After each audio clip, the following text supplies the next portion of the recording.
इस वक्त देश की राजधानी दिल्ली में G20 समिट चल रहा है, जो कि लगभग हम में से सभी को पता होगा। लेकिन इस बीच रामेश्वर क्यों पॉपुलर हो रहे हैं? वही रामेश्वर जिनका आजाद मंडी में वीडियो वायरल हुआ था। कांग्रेस नेता राहुल गांधी ने उनका वीडियो शेयर किया था, जो कि टमाटर नहीं खरीदने की वजह से परेशान थे और इसको कांग्रेस ने बड़ा मुद्दा बनाया था। अब वो मुद्दा अब क्यों छा रहा है? दरअसल क्योंकि जो भारत सरकार है, उन्होंने जो विदेशी मेहमान हैं उनकी मेहमान नवाजी में कोई कसर नहीं छोड़ी है। महंगे महंगे चांदी के प्लेट्स और बर्तन मंगाए गए हैं, जिसमें कि विदेशी मेहमानों को खाना परोसा गया, जिसकी तस्वीरें भी सामने आई। और फिर कांग्रेस ने इस मौके को लपका और फिर सवाल दाग दिए। और इतना ही नहीं, कई और मुद्दों पर भी कांग्रेस की तरफ से ट्वीट किया गया है, जैसे कि जो बाइडेन है, अमेरिका के प्रेसिडेंट, उनके साथ पहुंचे पत्रकार जब प्रधानमंत्री मोदी से सवाल कर रहे थे तो उनको रोका गया और इस पर भी कांग्रेस की तरफ से ट्वीट किया गया। कांग्रेस ने लिखा, अमेरिका से राष्ट्रपति जो बाइडेन के साथ पत्रकार आए हैं। ये पत्रकार प्रधानमंत्री मोदी जो बाइडेन से सवाल करना चाहते थे। अमेरिका की सरकार सवालों के लिए तैयार थी, लेकिन मोदी सरकार ने पत्रकारों को सवाल पूछने की इजाजत नहीं दी। वर्ल्ड प्रेस फ्रीडम इंडेक्स में भारत 161वें नंबर पर है। 180 देशों की लिस्ट में यह रैंकिंग साल दर साल गिरती जा रही है। कांग्रेस नेता सुप्रिया श्रीनेत ने तो बकायदा ट्वीट कर दिया और उसमें रामेश्वर की तस्वीर लगाई और उन्होंने लिखा, दिल्ली में आए G20 के मेहमानों को सोने चांदी के बर्तन में खिलाया जाएगा। सब्जी बेचने वाले रामेश्वर जी की डबडबाई आंखें और हमारी गुजर नहीं हो रही, याद है ना?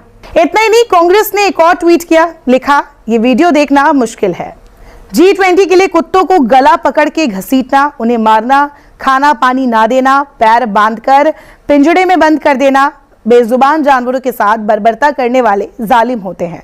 ऐसा करके हम किस पर धाक जमा रहे हैं? खैर, यही एक ट्वीट नहीं है। कांग्रेस की तरफ से G20 को लेकर कई सारे सवाल उठाए गए हैं, वो भी बताएंगे। लेकिन चांदी के बर्तन में खाना, ये हमारे देश की बहुत पुरानी परंपरा रही है। जब भी बच्चा पैदा होता है तो भी उसे चांदी के चम्मच में ही शहद चटाई जाती है और जब भी कोई बड़ा फंक्शन हो या फिर राजघराने में हो तो चांदी के बर्तन में खाना परोसा जाता है। लेकिन इसके पीछे भी कुछ साइंटिफिक भी कारण है, कुछ और भी कहानियां भी है।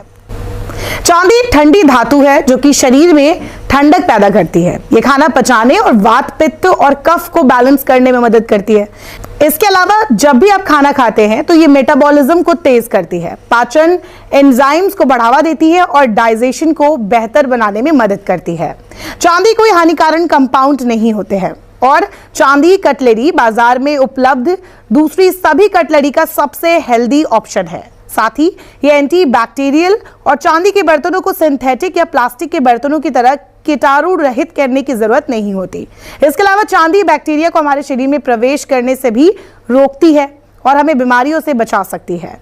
चांदी एक नॉन टॉक्सिक पदार्थ है, इसलिए इसके बर्तन प्लास्टिक, सिंथेटिक्स, एल्यूमिनियम और शीशा जैसे पदार्थों से ज्यादा साफ, शुद्ध और हेल्दी माने जाते हैं। साथ ही ये खाने को लंबे समय तक फ्रेश रखने में मदद करती है, क्योंकि इसकी रिएक्टिविटी रेट थोड़ी स्लो है, इस वजह से उसमें खाना खराब नहीं होता। इसके अलावा ये देखने में बहुत सुंदर और शाही भी लगता है, इसीलिए भी इसे शाही भोज में इस्तेमाल किया जाता रहा है। एक और चीज कि G20 में जो डिनर पार्टी ऑर्गेनाइज की गई है, उसमें विपक्ष के कुछ नेताओं को बुलाया गया, जैसे कि नीतीश कुमार, और कुछ मुख्यमंत्रियों को भी बुलाया गया है। कुछ पूर्व प्रधानमंत्रियों को भी इन्विटेशन दिया गया, जैसे कि मनमोहन सिंह और देवेगौड़ा। लेकिन इसके अलावा जो कांग्रेस के अध्यक्ष है मल्लिकार्जुन खड़गे, उनको इस डिनर पार्टी में नहीं बुलाया गया, जिसके लिए भी कांग्रेस की तरफ से ट्वीट किया गया। कांग्रेस ने लिखा, राज्यसभा में नेता प्रतिपक्ष और कांग्रेस अध्यक्ष श्री खड़गे जी को G20 भोज पर ना बुलाए जाने पर राहुल गांधी जी ने कहा, सरकार विपक्ष के नेता का सम्मान नहीं करती, जो कि देश की 60% आबादी का प्रतिनिधित्व करता है। बता दें, राहुल गांधी इस वक्त यूरोप की यात्रा पर है। वहां पहुंचकर उन्होंने इस मुद्दे पर एक प्रतिक्रिया दी कि G20 सम्मेलन में खड़गे को नहीं बुलाया गया और इस पर भी उन्होंने अपनी बात रखी और इसको कांग्रेस ने अपने ट्विटर हैंडल पर शेयर करके ये सवाल उठाया। खैर, इसके अलावा भी सुप्रिया श्रीनेत ने और कई ऐसे ट्वीट्स किए हैं और G20 पर सवाल खड़े किए हैं। लेकिन फिलहाल अगर आपको बता दें तो इस वक्त G20 9 सितंबर और 10 सितंबर तक चल रहा है, जिसमें कई सारे देशों से वहां के डेलीगेट्स आए हैं, वहां के प्रेसिडेंट आए हैं और इस वक्त भारत चर्चा में है, क्योंकि G20 एक देखा जाए तो ये पहली बार हमारा देश इस इतने बड़े इवेंट को ऑर्गेनाइज कर रहा है, मेजबानी कर रहा है।